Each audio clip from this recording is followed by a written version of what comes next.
Hola a todos, ¿qué tal? Buenas tardes, yo soy Roberto Ojeda de Apapachos al Alma y les damos la bienvenida a otro episodio más de este espacio que llamamos Creando Apapachos, un lugar donde entrevistamos gente extraordinaria que nos enseña diferentes maneras de apapachar el alma a través de la cultura, el arte, el bienestar, el autoconocimiento y el desarrollo humano en general. Hoy tenemos el gusto de tener como invitado a Alexis Merlo. Él, desde muy chico, tiene un fuerte interés por el esoterismo, la magia, las realidades y todo aquello que no podemos acceder a simple vista. Siempre fue curioso y se considera un lector voraz con muchas preguntas sobre la existencia y el propósito de la vida. Esto lo llevó a estudiar en el ámbito académico filosofía, antropología y el profesorado de lengua y literatura. Desde hace ya varios años, además de dar sesiones y lecturas de runas, difunde el conocimiento de la Vía del Norte. Enseñar runas le ayudó a integrar mundos en apariencias disímiles e inconexos, pero que tienen toda la conexión. Así nacieron sus primeros grupos de estudio y la formación online que él actualmente da. Así que vamos a solicitar que se agregue Alexis para poder empezar la charla acerca del tema de las runas.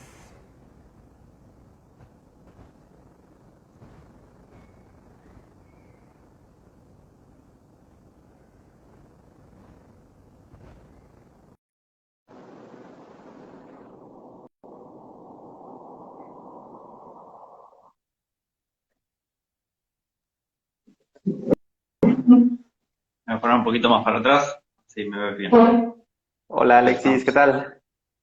Hola Roberto, ¿cómo andás? Bien, ¿y vos? Gracias por la invitación. No, hombre, gracias a ti que aceptaste y que estás aquí para compartirnos un poquito de lo que sabes sobre este interesantísimo tema. Bienvenido sea. Siempre que sea para hablar de runas, ahí voy a estar. Perfecto. Oye, Alexis, pues iniciando para irte conociendo un poquito, antes de entrar al tema de las runas, cuéntanos un poco sobre ti, qué es lo que te llevó a explorar este tema, estos asuntos un poco esotéricos, un poco ocultos. Bueno, yo tengo 31 años.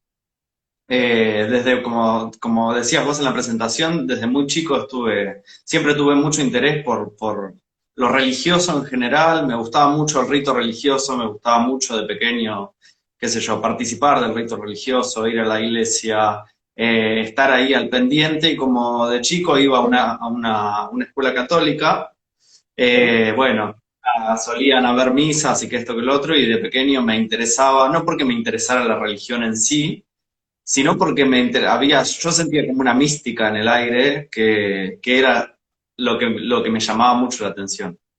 Y bueno, más de adolescente empecé a través de mi mamá, que ella ya era como una buceadora en el mundo espiritual, a empezar a indagar en algunos textos, en algunas cuestiones, en la meditación o en algunas prácticas que estaban relacionadas con el trabajo interno. Más o menos a eso de los 17 años hice una primera iniciación de Reiki, y ahí empecé con todo lo que era el trabajo energético. ¿Ok? Bueno, un poco más grande, cuando terminé el secundario, después estaba buscando qué quería hacer.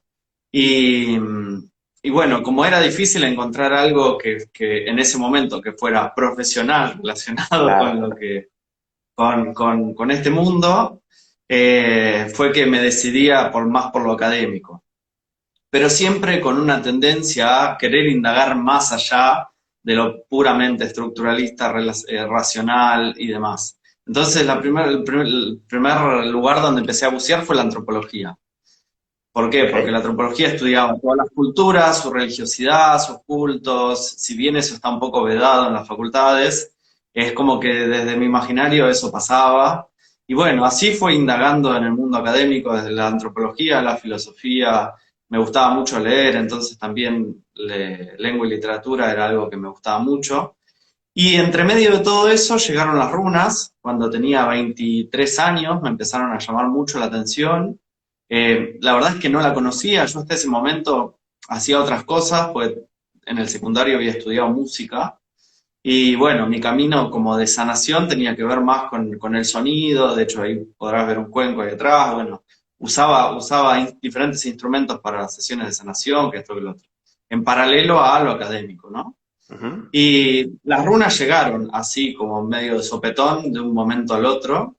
Se me empezó a presentar la palabra runa y me empezó a llamar mucho la atención. Entonces dije, bueno, tengo que buscar, indagar un poco más en esto. Y así fue que, nada, me metí, empecé a investigar, vi que eran un alfabeto que venía de los pueblos del norte de Europa. Eh, yo no conocía nada de esos pueblos, o sea, tenía una noción muy vaga, pero la verdad es que no conocía nada. Tampoco es que me llamaran la atención los oráculos en sí, pues las runas se utilizan como oráculo entre uno de sus usos. Pero bueno, dije, bueno, vamos a darle vía libre un poco más a esta indagación. Y bueno, así fue que conseguí, que encontré a mi maestro, maestro con el que estudié 3 años en ese momento, diferentes aspectos de este conocimiento, desde una parte filosófica hasta el oráculo, hasta los aspectos más relacionados con la magia. Ujú. Y bueno, así fue que siguió mi camino de lleno con las runas. Yo empecé a trabajar con las runas después, en el sentido empecé a hacer lecturas, empecé a explorar más en la introspección, en la meditación, en el camino iniciático que nos proponen las runas. Empecé a estudiar más en ese sentido, pero en paralelo iba trabajando también de las otras terapias que yo manejaba, ¿no? En ese momento. Y en un momento fue como que algo me pedía zambullirme de lleno en las runas y dedicarme por completo a eso, y así fue que nació Escuela de Runas, primero con un nombre distinto, que era Hjarta Beger, que significa Camino del Corazón, pero en nórdico antiguo, por la dificultad al encontrar el nombre, porque ciertamente no todo el mundo Sí, conoce claro. cómo se escriben las palabras en nórdico antiguo, fue que decidí cambiar el nombre y ponerle un nombre que fuera más fácil de encontrar y más evocativo de lo que yo hacía. Así fue que nació Escuela de Runas, que ya tiene hoy como escuela, ya tiene 3 años, casi 4 de vida, en los que, bueno, nada, sigo dedicándome a la investigación, sigo dedicándome a enseñar, a dar clases, a compartir este conocimiento, y ahora hace poquito empezó un proyecto en el que se llama Vigiamol, que significa palabras consagradas, que es de mi canal de YouTube, es como una sección del canal de YouTube en el que hago entrevistas a otros runistas para justamente dar a conocer sus caminos, sus miradas, su trabajo y demás. Así que bueno, eso es un poco la historia. Sí, o sea, desde súper joven te jalaron. ¿Tú coincides con esto de que las runas tú no las buscas, sino sí hay una fuerza de ellas hacia las personas que las van atrayendo más bien? Y mira, hasta ahora todos los indicios me van indicando eso. O sea, hasta ahora hay algo, como que hay algo de este sendero que empieza a presentarse delante de uno, ¿no? Es un sendero que hoy quizás está un poquito más popularizado o que a través de series como Vikingos, bueno, nos llega un algo de información y la gente por ahí le agarra curiosidad y empieza a investigar un poco, pero antes de ese auge era muy difícil llegar a este camino solamente por llegar, ¿no? Como, no estaba tan difundido Sí, sin duda. como otros caminos o como otros oráculos como son el tarot. Incluso hoy es muy difícil encontrar buena información o buen material de estudio, tanto en internet como en las librerías, en español. Es difícil conseguir buen material. Hay algún material ahí dando vueltas, pero no llega a todos los países de Latinoamérica. Y bueno, eso es lo que por ahí hace un poco más difícil que una persona pueda emprender este camino solo, ¿no?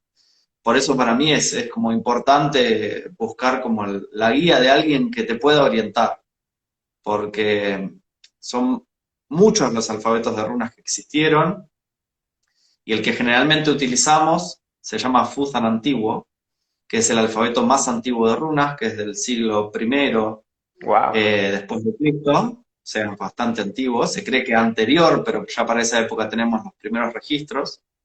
Y bueno, después surgieron otros alfabetos de runas. Entonces, según el autor que uno consulta y según de qué fuente haya aprendido ese autor, las menciona de una forma, les pone un nombre u otro, entonces hace que la gente tienda más a confundirse que a aclarar dudas, ¿no? Pero bueno, quien es persistente va encontrando claridad en su camino y las puertas se le van abriendo y la información va apareciendo, el maestro llega o la maestra y bueno, se va dando el camino, ¿no? Excelente, buenísimo. Ahora sí, digamos, ya entrando un poquito más de lleno al tema, ¿no? Al conocimiento, ¿nos podrías contar un poco la historia de las runas, este origen mitológico que tienen y cómo es que se forman y todo esto? Sí, sí, desde el origen histórico yo identifico dos orígenes, ¿no? Uno netamente histórico y uno mitológico, porque también tienen un origen dentro del propio mito. El histórico todavía hay muchas cosas que hacen agua dentro del origen histórico, ¿no? Todavía no tenemos una información completamente certera del origen de las runas. Sí sabemos que es un alfabeto, sí sabemos que es de origen germánico, las tribus germánicas son tribus de origen indoeuropeo, que se combinaron con las tribus nativas que vivían en Europa y dieron origen a lo que se llama las tribus germánicas. Las tribus germánicas son muchas tribus que estuvieron distribuidas desde los sectores que corresponden hoy a Alemania, Suiza, Suecia y toda la parte escandinava, ¿no? Holanda, bueno, toda esa región es donde se asentaron las tribus germánicas. Después las tribus germánicas viajaron por diferentes lugares, o sea, en un momento, más o menos en el siglo IV después de Cristo, hicieron una migración y fueron migrando hacia diferentes lugares, hacia las Islas Británicas, migraron los sajones, que se combinaron a su vez con los pueblos que vivían ahí y dieron origen a un nuevo alfabeto que es el Futhark, que es el alfabeto de runas anglosajón, que es un poquito más extenso, tiene 33 letras en vez de 24. Y bueno, así fueron migrando para otros lados. Los francos, que fueron para el lado de Francia y demás. Pero en sí, como origen, el primer registro histórico que podemos o que tomamos en cuenta y creemos que son runas es de un historiador romano que se llama Cornelio Tácito, que él tiene un librito que se llama Germania, que es del siglo primero, y él habla de un método oracular que utilizaban estos pueblos, que suponemos que eran runas. Todos los indicios nos estarían diciendo que eran runas, o por lo menos eso queremos creer. Pero se cree que el alfabeto es una combinación de otros alfabetos. Todavía esa es la parte que no terminamos de confirmar. Se cree que el alfabeto de runas nace a partir del alfabeto fenicio y el alfabeto etrusco, que eran pueblos del norte de Italia, con los cuales tenían una frontera que eran el río Rin y el Danubio. Arriba estaban los pueblos germánicos y abajo estaba el norte de Italia. Los germanos estaban todo el tiempo en relación con otros pueblos por vía comercial, ¿no? Comercializaban con otros pueblos. Entonces, es innegable que no haya habido un intercambio cultural también en ese sentido. Pero bueno, no, a ver, el alfabeto de runas tal cual lo conocemos tiene todo un bagaje esotérico interno, su orden es muy importante, con lo cual es muy difícil pensar que haya sido un alfabeto creado como a partir de otro. Es como, bueno, nada, es todavía muy, muy difícil tratar de hacer una representación de su origen, ¿no? Porque tiene muchos, muchos elementos implicados. Pero los relatos oficiales dirían eso, ¿no? Ok. Que nace a partir de la combinación o de la influencia de otros alfabetos. Nada, cabe destacar que los pueblos germanos no se interesaron demasiado en utilizar el alfabeto de runas para escribir o para dejar conocimiento escrito. Si bien lo utilizaban para escribir pequeñas cosas, no era el uso predilecto que le daban. Después, alrededor del siglo IV, aparece una piedra, que es la piedra de Kilber, que aparece en Suecia, donde aparece el alfabeto completo escrito por primera vez.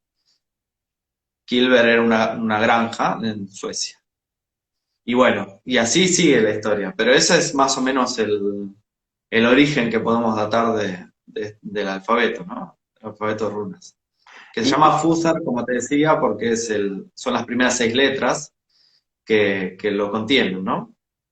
¿nos podrás contar un poco acerca de la mitología nórdica que va ligada con el tema de las runas, la historia que va por ahí de la mano y Sí. el origen de la creación de la runa como tal? Sí, se cree que las runas, no sé si podemos decir creadas, pero sí son descubiertas de alguna forma por uno de los que fue los dioses más importantes de la mitología escandinava, que fue el propio Odín. Odín protagoniza muchos de los relatos, de hecho es uno de los dioses que más se conocen popularmente. Protagoniza uno de los relatos, varios de los relatos que, que, que, que se narran en los mitos, ¿no? Los mitos están compilados en un libro que se llama Las Edas. ¿Ok? Eda significa bisabuela, ¿no? Y bueno, tiene que ver con la transmisión oral de estos relatos, que eran transmitidos por escaldas, que eran poetas de la corte de los reyes, que tenían como función la transmisión de los saberes mitológicos y de las leyendas, la creación de las leyendas sobre los reyes y demás. Estos escaldas además tenían que ser muy conocedores porque la poética escandinava utiliza un recurso para oscurecer lo que se quiere decir, que es un recurso metafórico que se llama kenning. La kenningar es como decir, bueno, en vez de decir el sol, podemos decir el aro dorado, por ejemplo, ¿no? Se usa por sustitución, se nombra una cosa, se la nombra por otra, ¿no? La sierpe de la lucha se vuelve la espada, ¿no? Es la espada, y así, bueno, hay un montón de metáforas. Para lograr construir buenas metáforas o buenas kennings, buenas sustituciones, había que ser muy conocedor tanto de la mitología como de las combinaciones de palabras, ¿no? Eh, Odin, que es el dios de los poetas, atraviesa diferentes iniciaciones, porque es un dios que todo el tiempo tiene una búsqueda de conocimiento, ¿no? Es un dios que en apariencia no es sabio per se, como podemos identificar a otros dioses de otras culturas, sino que es un dios que se inicia en diferentes conocimientos, sobre todo el conocimiento que tiene que ver con la primera raza de seres que existió, que fueron los gigantes, que esos sí son los poseedores del verdadero conocimiento, y Odin se inicia con ellos o también atraviesa una autoiniciación.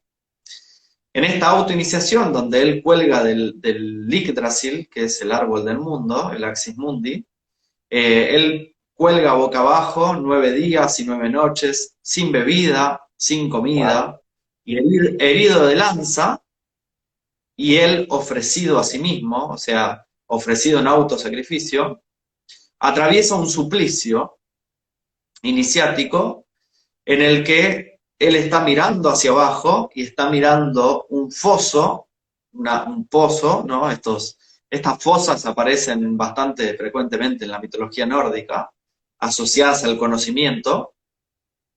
De hecho, las Nornas, que son las gigantas que rigen el destino de los dioses y de los hombres, lo hacen arrojando runas a este pozo. Y Odin en ese autosacrificio es recompensado de alguna forma con el conocimiento de las runas, ¿no? Él dice, fijo en lo hondo miré, las runas vi, las alcé, entre gritos caí a la tierra de nuevo, ¿no? Él atraviesa una muerte ritual, una muerte simbólica, y obtiene este conocimiento. Lo que hace es manifestarlo. Se dice que hay autores que dicen que este conocimiento existía desde el caos primordial, ¿no? Desde ese primer origen donde estaba el vacío, la nada, las runas ya existían. Las Wow. runas como letras, que son esto, ¿no? Son letras, en realidad son formas de nombrar o formas de o formas de ponerle una forma a un misterio que es universal, por decirlo de alguna manera, ¿no? Ok, Podemos identificar que las runas nos van a hablar siempre de tres ámbitos. El ámbito humano, cotidiano, el de todos los días, ¿no? La cosecha, el ganado, cosas que tienen que ver con lo cotidiano, el viaje, y el ámbito de los dioses, ¿no? Por ejemplo, no sé, hay una runa que representa a los gigantes, hay una runa que representa a Odin, o sea, el ámbito divino y el ámbito de la naturaleza, ¿no? El granizo, el abedul, el tejo, tenemos runas, entonces se mueven en estos tres planos. muy bien. Ahora, pasando un poquito a la parte práctica. La runa vendría siendo una especie de oráculo o herramienta. ¿Tú cómo la podrías describir, ¿no? Su función. ¿Cómo es que interactuamos con ellas? Buscamos para que nos ayuden a qué. Bueno, a través de las runas se pueden buscar muchas cosas. Principalmente son un alfabeto, son letras. Eh, También podemos considerarlas poemas. De hecho, hay diferentes poemas rúnicos que nos dan algún indicio de su significado. Principalmente hay tres poemas. Hay un poema noruego, un poema anglosajón y un poema islandés de runas, donde a través de la descripción que da estos poemas de cada una de las letras, es que se construyó a posterior el conocimiento o el uso oracular, ¿no? Del uso oracular es del que menos vestigio tenemos, ¿no? Del que menos información, tanto arqueológica como histórica se tiene. En la mitología la runa está vinculada principalmente al uso mágico. Runa, la palabra en sí, significa misterio, secreto, susurro, ¿no? Ya evoca algo que comprende algún misterio en sí, que comprende algo misterioso, pero también se las utilizaba para la escritura, ¿no? Pero en definitiva, las runas tienen múltiples usos. Se han desarrollado usos desde posturas corporales, ¿no? Obviamente más de forma moderna. Esas prácticas se desarrollaron a partir de la Segunda Guerra Mundial, antes de la Segunda Guerra Mundial, con los círculos nacionalistas que surgieron en Alemania. Pero hubo a lo largo de la historia un intento por construir diferentes tipos de conocimiento, ¿no? A través de este alfabeto. Lo podemos ver, yo, en mi mirada particular, lo veo como un alfabeto iniciático, ¿no? Esto quiere decir, o sea, si bien utilizo las runas como un oráculo, de forma predictiva o para hacer lecturas, yo digo que el oráculo está hecho para recorrerse, ¿no? Que si uno analiza cada uno de los misterios que conforman estas 24 letras, tienen una conexión, son postas de un camino iniciático, ¿no? Tienen una conexión, un hilo que se va hilvanando y se va formando entre sí, ¿no? No están totalmente desconectadas o desvinculadas unas de otras, ¿no? Tienen una coherencia interna, el orden también tiene una cierta coherencia, con lo cual tiene diferentes tipos de usos. También pueden combinarse, ¿no? Y generar signos nuevos, como son las Bin Rune o las runas enlazadas, que se utilizan en la magia, por ejemplo. Yo tomo 2 o 3 runas o más, las combino para crear un sigilo que voy a utilizar con un fin determinado, ¿no? Con lo cual tienen un uso relacionado a la magia, tienen un uso relacionado al oracular, que algunos consideran más moderno, pero igual ese uso está, ¿no? También por el hecho de que no se preservaron, no se encontraron todavía registros arqueológicos de lotes de runas, ¿no? De lotes de runas que hayan sido utilizados propiamente como oráculo, pero hay una asociación oracular. Y el uso poético, ¿no? Con lo cual tienen diferentes fines, ¿no? Y el uso iniciático. Ok, entonces esta idea a lo mejor de que se ven como herramientas de adivinación y voy a ver si esta chica se va a fijar en mí o si me conviene hacer tal o cual negocio. Verlo de esta manera tan simplista, entiendo que nos vamos a quedar súper limitados, ¿no? Sí, se limita la herramienta a todo su potencial, pero también se usa en ese sentido. O sea, se puede utilizar y se utiliza en ese sentido, ¿no? De hecho, es básicamente el uso más frecuente. El que uno puede llegar a encontrar es el más inmediatamente, es ese uso oracular, ¿no? El hecho de hacer una lectura. Después, bueno, el enfoque de lectura que haga cada runista va a ser particular, propio y suyo, a la hora de leer, ¿no? Ok. ¿Crees que, digamos, en un escenario, ¿no? Donde se acerca un consultante contigo para una lectura, para conocer, no sé, alguna situación de su vida, ¿nos puedes describir un Ujú. poco cómo se realiza, qué procesos lleva la lectura de la runa? Sí, bueno, eso es, a ver, es muy útil consultar a las runas para buscar orientación. De hecho, las runas tienen una forma de responder que es muy concreta, muy precisa. No, no anda con ambigüedades, sino que, como me gusta decir, va directo al taco de la cuestión o va directo al hueso, ¿no? Tienen una forma muy contundente, ¿no? De responder. Yo creo que esto tiene una relación también con que los germanos fueron pueblos guerreros y, según describe Tácito, utilizaban este oráculo para consultas cotidianas, como podían ser consultas intrafamiliares, ¿no? Las consultas del propio clan, de la familia, o para, a un nivel más macro, si se quería consultar por la suerte o una orientación para el pueblo en general, ¿no? En ese caso lo hacía un sacerdote, la consulta, pero fueron pueblos guerreros, los pueblos germánicos. En un momento adoptaron esta cosmovisión guerrera a toda profundidad y fue su forma de vida durante mucho tiempo,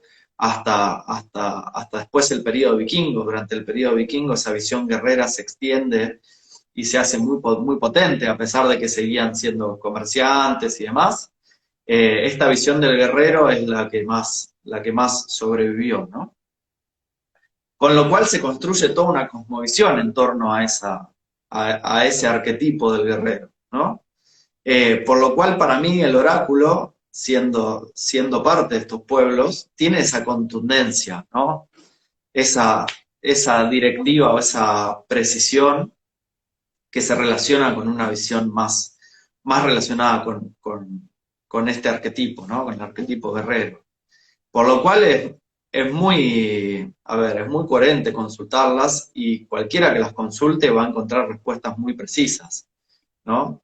Lo que pasa es que a veces lo que sucede es que muchas veces no nos gusta oír, ¿no? Lo Claro. que por ahí un oráculo tiene para decirnos. Pero a su vez también nos van a invitar a que seamos nosotros los que tomemos la rienda de nuestra vida, a que seamos nosotros los que tomemos la decisión o el camino que querramos tomar, ¿no? Con Entiendo lo que hay cual una se puede parte consultar por deseo. ¿Mm? relacionado con el sonido, con la música, como con cantar y la runa. Sí, o sea, hay una de las ramas de la magia dentro de los pueblos del norte, se llamaba Galder. Galder se relaciona con el cacareo, ¿no? Y tiene que ver significa conjuros, y más expresamente con los conjuros cantados, ¿no? Ok. Los conjuros que eran para ser expresados a través de la voz, ¿no? Estos conjuros dichos. Y estaban fuertemente asociados al uso de las runas, ¿no? Entonces, si bien conocemos y se preservaron conjuros, la mayoría son medievales, también hay conjuros más antiguos que se preservaron tanto en piedras como en algunos objetos, chapas que se han encontrado, y están asociados al uso de las runas. Las runas se pueden utilizar como una expresión del sonido. De hecho, yo digo que el Galder es una de las cosas que la runa debe tener para ser tal, ¿no? Tiene que tener un misterio, tiene que tener un staffer, que es un signo, o sea, una forma física, y tiene que tener un galder, que es un sonido. Esto quiere decir, es como el espíritu de la propia runa, el Ok, sonido. Uno puede invocar la fuerza de una runa determinada a través de la voz, ¿no? Yo lo que suelo hacer en mis prácticas personales es con mi tambor o con algún elemento sonoro, suelo cantar el alfabeto completo de runas, ¿no? Es algo que nos ayuda a penetrar con mayor profundidad en su misterio. ok, ok. Ahora, una duda es el material con el que están hechas, porque vemos que hay de madera, ¿no? Hay otras que parecen de metal, de piedra, ¿no? Hueso. Esto influye en, no sé si la calidad de la runa, en lo certero del oráculo, en el uso inclusive. ¿Hay alguna relación del material de la runa con su fin? Mirá, yo creo que con el fin en sí mismo no, pero sí el material. A ver, para los pueblos tanto germánicos como escandinavos, los materiales de la naturaleza tenían una importancia y en muchos casos, por ejemplo, en los libros de conjuros, no sé, se recomienda dibujar un signo en, no sé, la piel de determinado animal, probablemente para ellos tuviera toda una representación esa determinada piel o diera más potencia por ahí al propio conjuro. Se mencionan algunos materiales. También tenían por sagrados a los árboles y a los bosques, eran grandes trabajadores de la madera, con lo cual hicieran, así como hicieron los pueblos celtas, que hicieron un alfabeto de árboles, y que cada árbol tenía una función calendárica, ¿no? Se respondían este alfabeto tenía una función calendárica, funcionaba como un calendario. Yo creo que el material, si bien no va a influir en el fin en sí mismo, sí puede tener una intención particular, Ok. ¿no? Puede tener una intención particular. Justo hoy compartí algo con respecto a eso, mostrando un poco los juegos de runas que yo utilizo.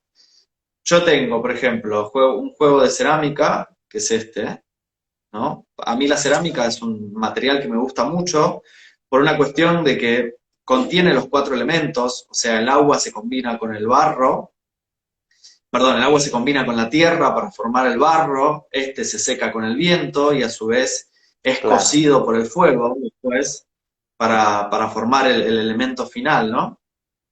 Por lo cual contiene en sí mismo los cuatro elementos. Después tengo unas runas de obsidiana, primero porque tengo una conexión muy personal con esa, con esa piedra volcánica, y después porque también tiene muchas asociaciones que están relacionadas con el trabajo con la sombra. Bueno, allá por tu tierra se utiliza muchísimo la obsidiana, Sí, sí, sí. la utilizaban los nativos con diferentes fines, ¿no?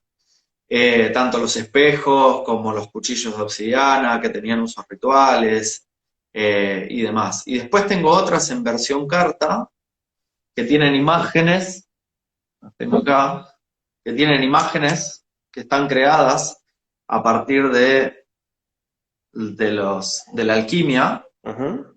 Sí, ¿no? sí. Ahí muestro algunas como para que las vean. Pero así como si van a interferir en el fin en sí mismo, no. O sea, la lectura se puede hacer igual, sea del material que sea. Siempre es preferible utilizar materiales nobles o materiales naturales. Siempre va a ser lo recomendable, ¿no? Pero no van a interferir en el fin en sí mismo. Lo importante es la letra, Ok, ¿no? el símbolo. El signo. Sí. Ahora que nos mostraste las runas que son de cartas, es muy fácil, ¿no? Ligarlo al tema de tarot, ¿no? Y bueno, Sí. el oráculo, ¿no? Este tema de predicción, ¿no? De consultar cosas.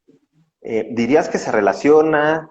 ¿Es lo mismo visto desde otro punto de vista o son cosas diferentes? ¿Cuál es tu opinión respecto de la relación runa-tarot? No, no existe, o sea, no existe una relación directa entre las runas y el tarot. Ambos son dos sistemas simbólicos y esotéricos muy poderosos, pero que vienen de alguna forma de dos tradiciones distintas, Ok, ¿no? Si bien hay autores que intentan crear un puente entre tradiciones, eh, todavía es algo que no podemos como confirmar del todo, ¿no? A ver, el tarot está basado en los 22 arcanos del tarot, están basados en las letras del alfabeto hebreo, ¿no? Por lo cual están conectadas con esa tradición, ¿no? Con la tradición cabalística, también tienen una relación con la Kabbalah y con las letras del alfabeto hebreo y la tradición judeo-cristiana. Ahora, de hecho creo que el tarot, los primeros tarots empiezan a surgir en el medioevo, me parece, si no me confundo. No sé si hay anteriores. Puede que sí, no desconozco.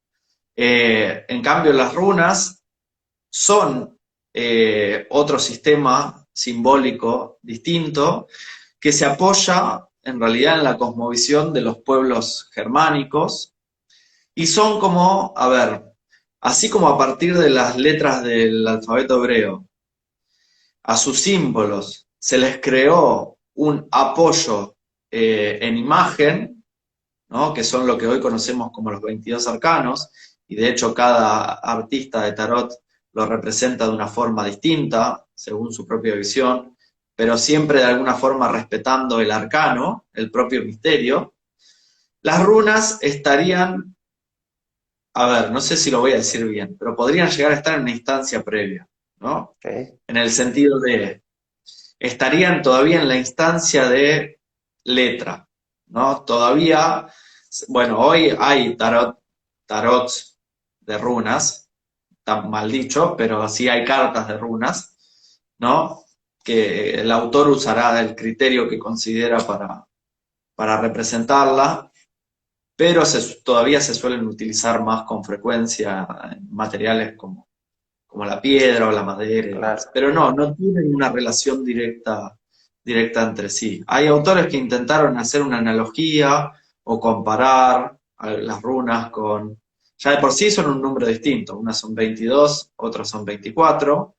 La numerología a la cual se aferran es diferente. Los pueblos germánicos y escandinavos tuvieron determinados números sagrados que no eran necesariamente algunos sí, pero otros no eran necesariamente los mismos que la tradición judeocristiana o egipcia y demás, ¿no? Que venía del Mediterráneo.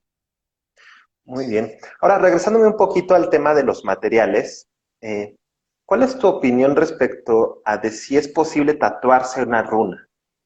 Había escuchado de que esto no es recomendable porque se deforma y pierde la esencia del símbolo, pero tu opinión al respecto, ¿cuál sería?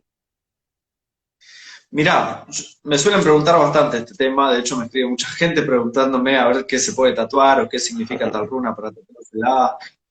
Lo primero que yo incito es, no quiere decir que no se puedan tatuar, de hecho yo tengo todo el alfabeto tatuado, eh, pero creo que tiene que haber antes un compromiso con este camino, por lo menos un compromiso de investigación, un compromiso de indagación, de tratar de penetrar en sus misterios, de conocerlos, de estudiar las runas, de estudiar la cultura de la cual surgen, sus mitos y demás. De alguna forma, algunos dirían, no, bueno, tatuarse una runa en el cuerpo implica cristalizar sus propiedades o su magia o su energía en una parte del cuerpo para siempre, ¿no? Eh, qué sé yo, para mí lo importante es por lo menos conocer qué es lo que uno está fijando en su piel, ¿no? Se cree que los pueblos del norte utilizaban las runas o por lo menos determinados signos o sigilos en el cuerpo, pero bueno, no sé, yo no recomiendo mucho tatuarlas si no hay un conocimiento del tema, ¿no? Después el que conoce sabrá qué tatuarse, qué no, y demás. Sí, Pero yo entiendo que no es como recomiendo mostrar un respeto, tatuárselas. ¿no? Al símbolo, a la cultura, a todo lo que representa. Sí, sí, y con conocimiento, sobre todo, ¿no? Con el hecho de conocer qué es lo que uno se está tatuando, no solamente porque estén de moda, porque me Sí, parezcan sí, sí. bonitas, o porque busqué un significado en internet y una significaba casa y me gusta mucho mi hogar y bueno, me tatúo, ¿no? Sino como, bueno, conociendo qué es lo que uno... Pero así para mí tiene que ser con cualquier tatuaje, ¿no? Los tatuajes en muchas culturas tenían instancias iniciáticas, con lo cual el tatuaje era algo que se fijaba en la piel de alguien cuando había atravesado una determinada iniciación.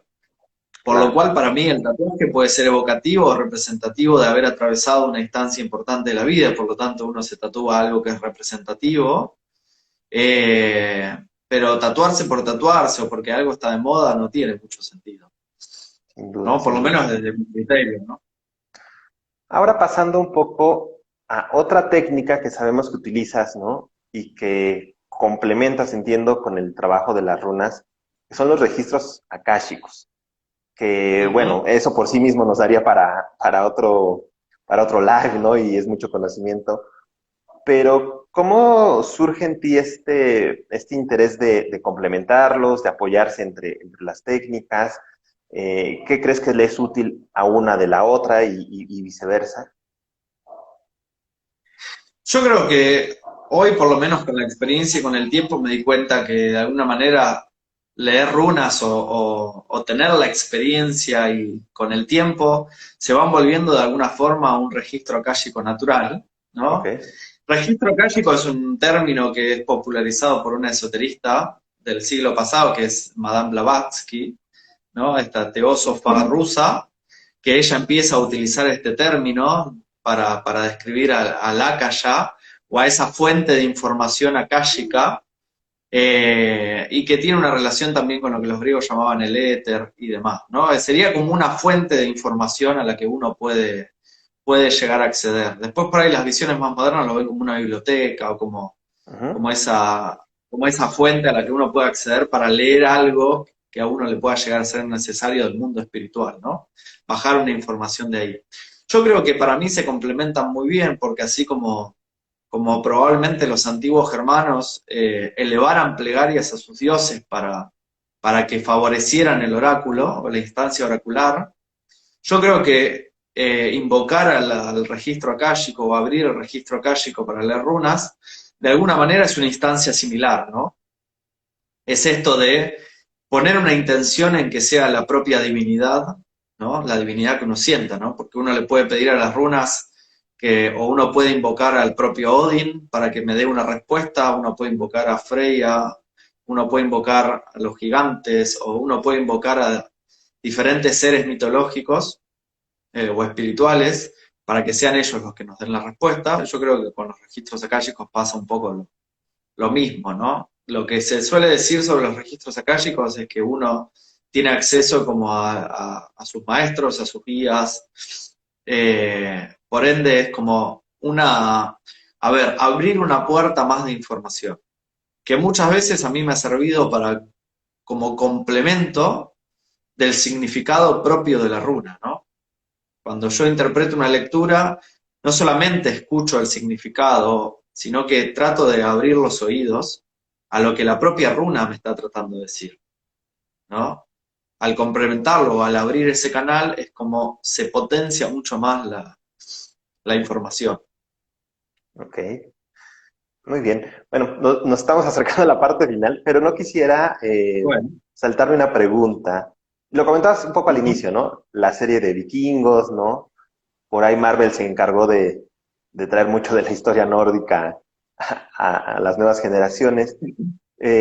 ¿Cómo Ajá. ves tú eso? ¿Se está haciendo de manera correcta? La verdad es que tienen muchos errores, mejor que no lo hubieran tocado, o es bueno para que las nuevas generaciones también surja este interés de buscar información. ¿Cómo has vivido estas exposiciones de cultura pop, ¿no? De nuestros días sobre las culturas antiguas? Mira, bueno, hablando de Vikings en particular, Vikings para crear la serie, primero la crea History Channel y después ha recurrido a académicos y a personajes muy importantes o que están muy vinculados, tanto músicos para crear las bandas sonoras, como académicos, tanto especialistas de nórdico antiguo, historiadores y demás. Si bien no todo lo que se relata en Vikings respeta o es fehaciente en cuanto a lo histórico, tampoco ellos pretendieron tener como un rigor histórico, sino que tomaron una base histórica y después a eso lo ficcionalizaron en muchos casos, ¿no? pero sí toman un personaje que se cree que fue histórico, real, que fue Ragnar Lodbrok, y a sus hijos. Hay algunas sagas que hablan de Ragnar Lodbrok. Pero bueno, para mí Vikings está bien construida, creo que abrió una puerta, o por lo menos abrió un interés en la gente, ¿no? Por conocer Claro. más sobre estas culturas, como bueno, empezar a despertar una curiosidad, ¿no? Y a partir de ahí, para nosotros fue genial, porque despertaron un boom, ¿no? Este boom dio la posibilidad de que al generar más demanda de información, las editoriales empezaran a editar material en español, Ok. ¿no? A veces material de arqueólogos noruegos o de académicos importantes que hasta ese momento no estaban en español, ¿no? Por lo cual, para mí eso fue genial. Ahora, con respecto a lo que hace Marvel, bueno, Marvel hace lo que quiere básicamente con las relaciones de parentesco mitológicas, las destroza, pero bueno, Marvel ya es pura ficción, o sea, no podemos considerar que el Thor de Marvel es riguroso históricamente, o el Loki, ni mucho menos, ¿no? O sea, creo que lo único que toma es como algunos rasgos o características de ese personaje, pero bueno, por ejemplo, hay otros autores como Neil Gaiman, Ok, que Neil sí. Gaiman es un autor muy importante estadounidense. Él se agarra mucho de las tradiciones mitológicas para crear sus novelas, sus relatos, sus ficciones. Tiene una serie genial que es American Gods, que está protagonizada en parte por uno de los dioses de la mitología nórdica, que es Wotan, ¿no? Odin, que lo llaman de diferentes formas, ¿no? Wotan, Wednesday. Y está muy buena. Y él escribió un librito que se llama Mitología Nórdica, que son relatos de ficción basados en los relatos mitológicos, ¿no? De las Edas. Pero está muy bueno, ¿no? Cuando se puede hacer, qué sé yo, un arte derivado de un corpus mitológico, para mí está muy bien, mientras se haga bien, ¿no? Sí, claro. No, claro, mientras no digas que estás haciendo algo histórico cuando cambiaste todo, porque en definitiva uno puede tomar una inspiración de un cuerpo de mitos y después ficcionalizarlo, ¿no? Está muy bien, mientras despierte un interés en la gente por conocer más, investigar, indagar, para mí está perfecto. Muy bien. Ahora, digo, aquí hay gente que conoce ya del tema, va a haber otros que es la primera vez que escuchan el tema de runas, de la mitología nórdica. ¿Tú dirías que cualquier persona realmente con un interés nato se puede acercar a conocer? ¿O recomendarías a lo mejor iniciar por otro camino y después ya acercarse al tema de la runa? ¿O realmente es algo un poco más cerrado que deberías de esperar a que te toque la puerta? No, yo creo que cualquiera que tenga un interés por conocer y adentrarse en este camino lo puede hacer sin ningún tipo de problema. No es un prerequisito tener otros conocimientos. De hecho, a ver, yo lo que más aprendí del conocimiento espiritual de las tradiciones de los pueblos del norte lo aprendí recorriendo este camino y conectándome o tratando de conectarme con su tradición y con la información que tenemos y con las poca información que nos llegó de sus prácticas espirituales y demás, ¿no? De hecho, yo empecé por otro camino, pero al conocer este camino fue como fui a profundizar de lleno en esto, ¿no? Conocí otras tradiciones, conocí el sufismo, conocí el Ok. budismo, estuve dentro de círculos de práctica y demás, pero cuando conocí la Vía del Norte, como hubo un fuerte llamado para mí en ese sentido y hoy me dedico como de lleno a esta vía y a tratar de profundizar cada vez más en sus prácticas, ¿no? Excelente. Ahora, ¿nos podrás ampliar un poquito de lo que podemos encontrar en escuelas para runas? Entiendo que, no sé, puede haber tanto lecturas como capacitación, ¿no? Sí, en Escuela de Runas lo que van a encontrar son tanto sesiones, ¿no?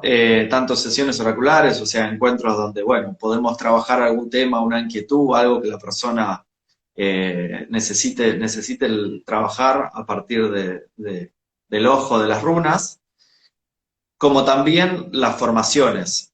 Más que nada hoy me estoy dedicando de lleno más a la parte formativa, la parte de lecturas la sigo desarrollando. También trabajo con otras herramientas como son terapias sistémicas. Hoy con todo lo online ya hay algunas de las cosas que hacía presencial que ya no las puedo hacer. Pero bueno, las terapias sistémicas las sigo trabajando, las lecturas siguen estando presentes, y la parte de formaciones, ¿no? Yo hoy lo que ofrezco son formaciones. Hay dos tipos de formaciones, adaptadas un poco pensadas según la necesidad de cada quien, ¿no?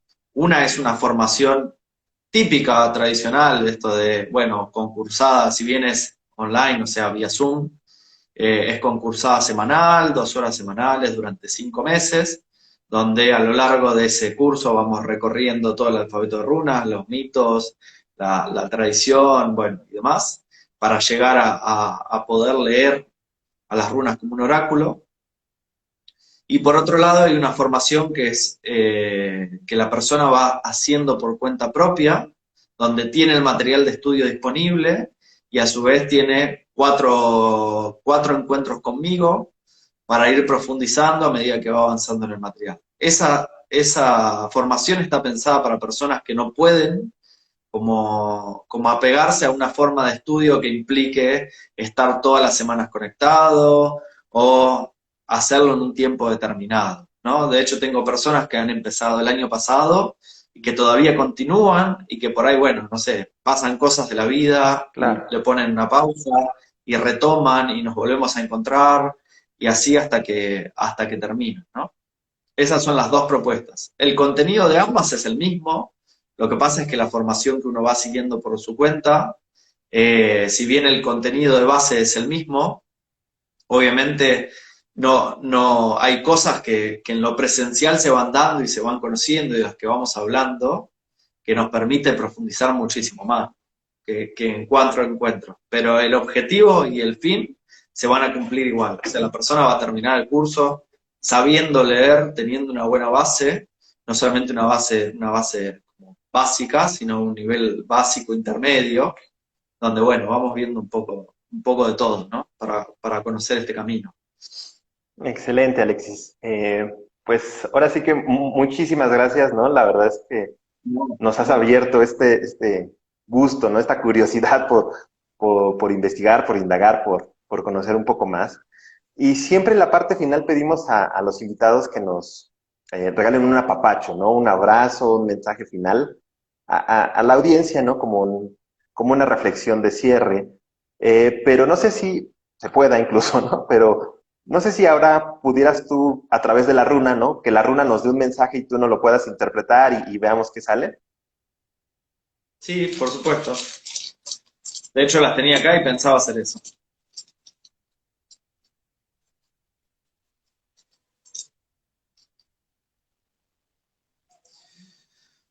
Bueno, la runa que salió se llama Ewas. Ewas representa el caballo, ¿no? El caballo tiene que ver, el caballo era un animal muy importante para las tradiciones germánicas y escandinavas. Siempre hay un caballo asociado a un héroe, ¿no? El caballo es el aliado perfecto, ¿no? Siempre vamos a asociar a los héroes montados en sus caballos, a Odin en su caballo Claro. Sleipnir, a través del cual viaja por las diferentes realidades y mundos. A su vez, los chamanes siberianos llamaban caballo a sus tambores, ¿no? Porque eran sus aliados en los viajes de éxtasis, los viajes espirituales y demás. Esta runa nos invita un poco a movernos entre mundos, ¿no? Un poco a aprender a cooperar, ¿no? La energía de la cooperación es muy importante con los aliados. Creo que esto que hacen ustedes de generar entrevistas y dar a conocer diferentes disciplinas y demás tiene que ver con la esencia de esta runa, ¿no? Con el hecho de saber establecer relaciones, saber cooperar, saber hacer puentes y saber moverse en conjunto, ¿no? Esto lo que nos permite es unirnos, nos permite movernos a mayor velocidad, ¿no? Y poder llegar mucho más lejos. Así que bueno, nada, esta runa los invita a eso, a seguir moviéndose, que la cosa se está moviendo de forma muy veloz Sin y duda. a seguir continuando por este camino, ¿no? Excelente, qué linda runa, qué bonito mensaje, ¿no? Gracias por compartirlo. Y pues bueno, básicamente con esto estamos dando cierre a la entrevista. Alexis, un gusto tenerte aquí. Esperemos que podamos El después gusto es volver mío. a buscarte y seguir hablando, que la verdad da gusto, ¿no? Tener estos encuentros con gente como tú que sabe mucho, que lo explica de manera tan apasionada y tan amplia, y ha sido todo un gusto. El gusto es mío, muchísimas gracias y cuando quieran está abierta la puerta para que volvamos a comunicarnos. Alexis, te enviamos un apapacho hasta Argentina, que estés muy bien, buenas noches. Igualmente, gracias. México es una tierra que quiero mucho, así que muchos apapachos para allá también. Perfecto, hasta la próxima.